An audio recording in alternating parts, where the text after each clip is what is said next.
Hey, what's up, y'all? Welcome back. In this video, we're going to be talking about how to become a good leader in church, part 2, and we've got 6 more Navy SEAL leadership principles coming up.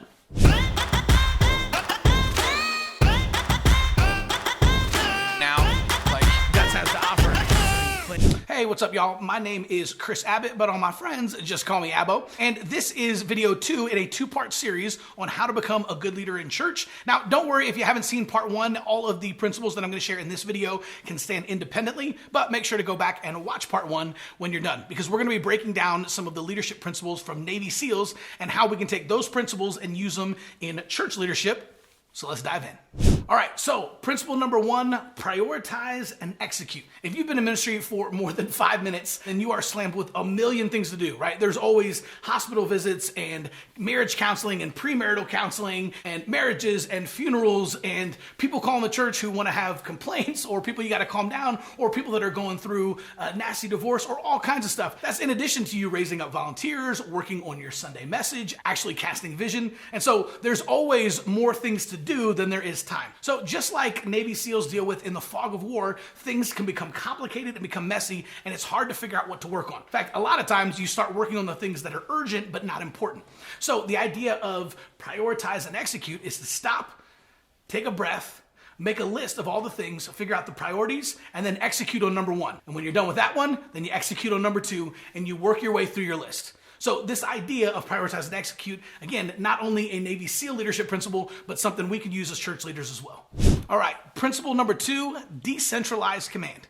Now, I think this is something that in ministry is actually really hard for a lot of us to do. I know I've struggled with this over the years, right? But decentralized command is the idea of equipping and empowering your leaders to not only have the decision-making skills, but also the authority to be able to make decisions on your behalf, right? If you have decentralized command, there are people out in the field who need to make decisions, and the bottleneck can't be you, right? They can't have to go and text you or call you and check with you on every single decision. You have to empower your leaders to be able to have the authority and make the decisions for you. Humans can only generally manage effectively about 6 to 10 people. So there has to be a leader for about every 4 or 5 people.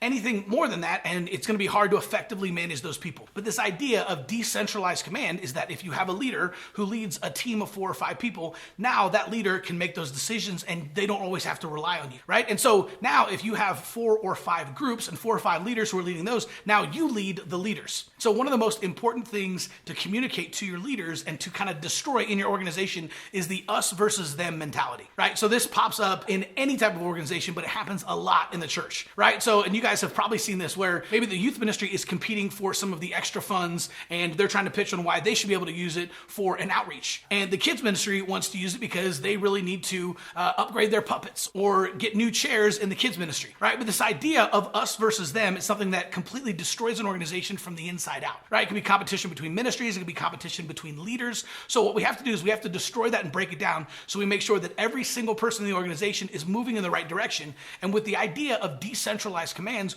we're raising up leaders who not only think of their team, but also think of the other teams. And as you effectively lead the leaders, you can have everybody moving in the right direction and empowering them to make decisions for the good of the whole instead of just their group. All right, principle number 3, plan. So a leader has to first understand the overall mission themselves before you can get buy-in from your team. So once you clearly understand the mission and the why behind the mission, now you need to put together a simple plan that can be delivered to your team so that they can take a hold of that and they know exactly what needs to be done. If the goal is to double the church on Easter, now your leaders can go out and they can start looking at maybe Facebook ads versus direct mail. Does it make sense to do Instagram posts? Should we print up some invite cards? Should we go door to door and invite people to church? Right? At that point, you as the leader understand the overall mission, you created a simple plan and you communicated it to your team. Now your team can go out and they can execute the nitty-gritty on how to make sure that that happens.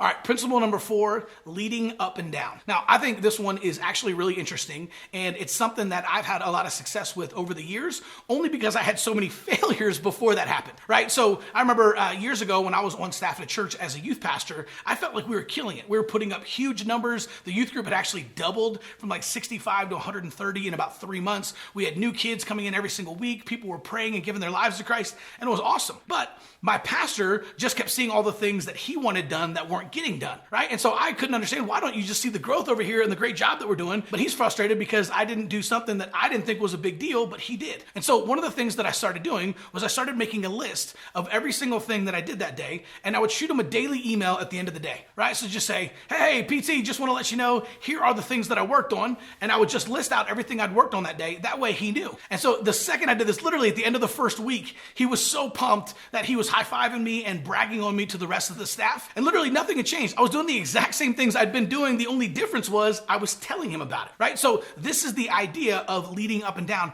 You don't only lead the people on your team, but you also have to lead the people above you. And oftentimes that's as simple as an email or some type of communication. All the action items that I had to do that were on my radar for the next couple of weeks. And so a couple of times he'd come to me and say, hey, do you have time to go create a brand new graphic for the sermon series that we're doing, and then all of the supplemental collateral as well? And so I would literally just walk him into my office and say, hey, here's my board. Which of these things would you like me to deprioritize and move so that I can do that graphic, right? And that made it super simple for him, because there were often times he would say, whoa, no, never mind. Actually, the things that are on your board are way more important than that graphic. I'll have John do it, right? Or he would say, actually, this is great. If you move these two things, those things are important but not urgent. Let's move those maybe to the end of the week, and let's have you start working on the graphic today. And I'd say, okay, perfect. This is the principle of leading up and down. You're not just leading the people under you, but you're also leading the people over you as well.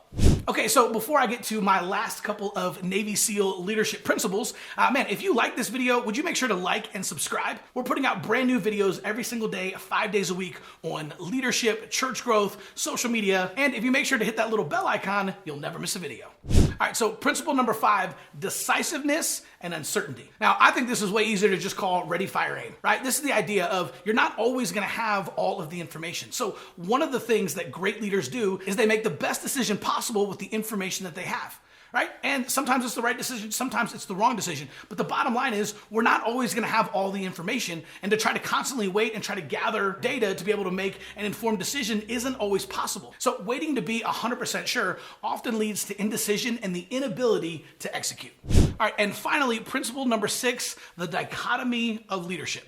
Now, here are a couple of different characteristics that Jocko Willink and Leif Babin talk about in Extreme Ownership. So I'm actually going to read these to you because I think they're phenomenal and they're going to be really helpful in understanding the dichotomy of leadership. So the characteristics of a good leader are confident but not arrogant, brave but not daredevil, strive to win but gracious in loss, detail-oriented but not obsessive, a leader but also a follower when needed, quiet but not always silent, logical but not without emotions, close with the soldiers but nobody is more important than another or of the team as a whole, not so chummy they forget who's the leader, takes extreme ownership and exercises decentralized command, and finally has nothing to prove and everything to prove at the same time. Okay, so if you like this video on the Navy SEAL leadership principles and how to become a good leader in church, and you want to learn more about how you can work with me and my team for us to be able to help you with some of this, head on over to churchgrowthagency.com and check out the free video, or just click on the link in the description below. We'll see you soon.